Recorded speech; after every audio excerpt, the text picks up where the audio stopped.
தமிழ் தேசியம் என்பது என்ன? தேசியம் என்பது என்ன?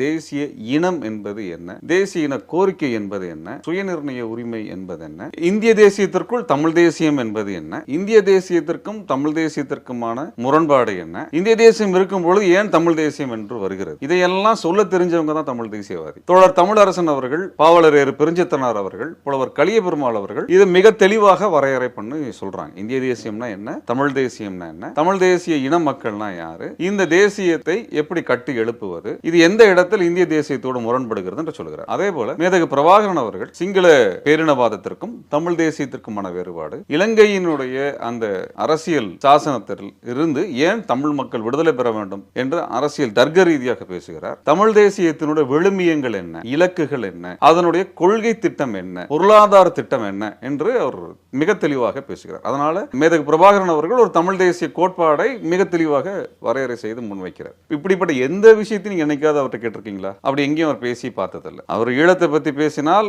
மானூறுகாய் ஆரம்பித்து பல கதைகள் நம்ம கேட்டிருக்கிறோம். தமிழ்நாட்டுக்குள்ள எடுத்துட்டோம்னா பெரியாரை புகழ்ந்து பேசிய காலத்திலிருந்து பெரியாரை நான் வீழ்த்துவேன் பேசுவது, இப்பொழுது பாரதியை திடீரென்று பாரதியை பேசுவது, திடீரென்று பெரியாரிய தலைவர்களை எடுத்துக்கொண்டு கொண்டாடுவது. ஐயா ஆணைமுத்தை பத்தி கொண்டாடி பேசிட்டு இருப்பார், போஸ்ட் போடுவார். ஆணைமுத்தையா யாரு? பெரியாரிய இயக்கத்தை நடத்தியவர், பெரியாரோடு இருந்தவர், பயணித்தவர். பெரியார் வேண்டாம் ஆனால் பெரியாரியவாதிகள் வேண்டும் என்று பேசுவார். அப்ப இப்படிப்பட்ட ஒரு குழப்பமான ஒரு நபர் அவர் ஒரு மேடை பேச்சாளர். அவருக்கு யார் என்ன சம்பளம் தருகிறார்களோ அந்த சம்பளத்திற்கு அளவிற்கு ஏற்ப பேசுவார். அதிக சம்பளத்தை RSS கொடுத்திருக்கிறது என்றுதான் நம்ம புரிந்து கொள்ள முடியும். இதுல என்னன்னா, இதை அடுத்து நான் ஒரு கருத்தரங்கு நடத்துறேன், அடுத்து நான் கடப்பாறை வச்சு பேசுறேன், அவர் இன்னும் வீரமா பேசுறா, அதிகமா வீரமா பேசுறா, அதிக சம்பளம் கிடைச்சிருக்குன்னு அர்த்தம். அந்த அடிப்படையில் தான் நம்ம அவரை புரிஞ்சிக்க முடியும். அவரை நம்ம ரொம்ப சீரியஸான ஒரு நபராக நம்ம எடுத்துக்கொள்ளணுங்கிற அவசியம்லாம் ஒண்ணுமே இல்லை. நான் அப்படி நாங்க என்னைக்குமே அவரை பார்த்ததில்லை. உதாரணமா மீது விசாரணை வேண்டும் என்று ஒரு தீர்மானம் வருகிறது. அந்த தீர்மானத்தை ஆதரித்து மேதகு பிரபாகரனை நான் போட்டுகிறேன் சொல்லி ஊர்வலம் நடத்துறாரு.